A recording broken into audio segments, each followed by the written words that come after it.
Кытайда өткөн лидер аялдардын глобалдык саммитинин жыйынтыктары жана Кытай менен Кыргызстан ортосундагы достукту жана кызматташтыкты өнүктүрүүдө аялдардын ролу аттуу жыйын Бишкекте Кыргызстан аялдар конгрессинин демилгеси менен өткөрүлдү. Жыйынга Кытай Эл Республикасынын Кыргыз Республикасындагы элчиси Лю Сямпин, Кыргыз Республикасындагы Бириккен Улуттар уюмунун туруктуу координатору Анте Граве, Бириккен Улуттар уюмунун аялдар структурасынын Кыргыз Республикасындагы өкүлү Сайдик Саид жана республиканын аймагындагы Кыргызстан аялдар конгрессинин активдүү мүчөлөрү катышты.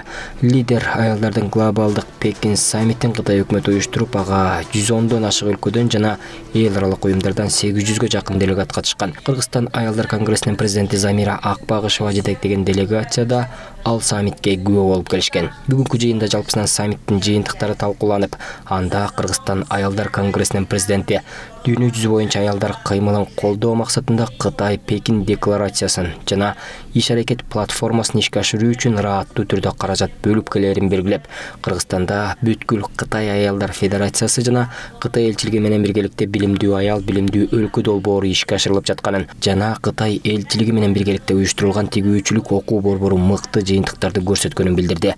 Буга катар Замира Акбагышева аялдардын ишкерлигин өнүктүрүүдө мамлекетте көңүл бөлүш керек деген оюн билдирди. Биз аялдар конгресси ошо биз үчүн приоритеттүү бул аялдар жана экономика. Аялдарды экономикага кошуу, ишкерлик, аялдардын ишкерлиги деген биздин миссиябыз ошол да приоритеттүү.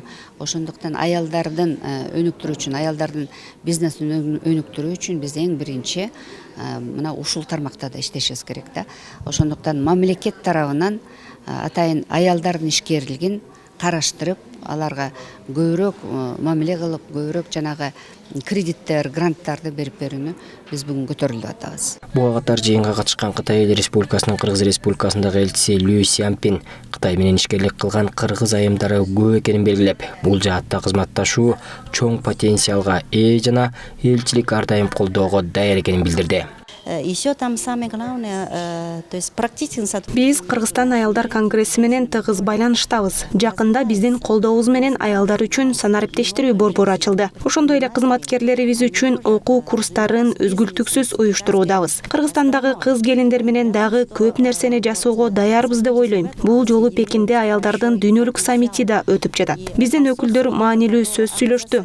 Бул сөздөр, бул презентация бизге жаңы көрсөтмөлөрдү берди. Өлкөлөр ортосундагы кызматташтыкты өнүктүрүү, айрыкча аялдар жаатында биз дагы көп нерсени жасоого даярбыз. Стратегия бар, жетектөөчү принциптер бар. Биз жөн гана талыкпай иштешибиз керек. Центра цифровизации для женщин. Кошумчаласак, Кыргыз Республикасында 2022-2026 жылдарга аялдар ишкерлигин колдоо жана өнүктүрүү боюнча улуттук программа бекитилген. Анда аялдар ишкерлигин колдоо жана өнүктүрүү, финанс ресурстарына жеткиликтүүлүк берүү, аялдарды бизнес жүргүзүү негиздерин окутуу, ишкер аялдардын санын жогорулатуу үчүн шарттарды түзүү каралган.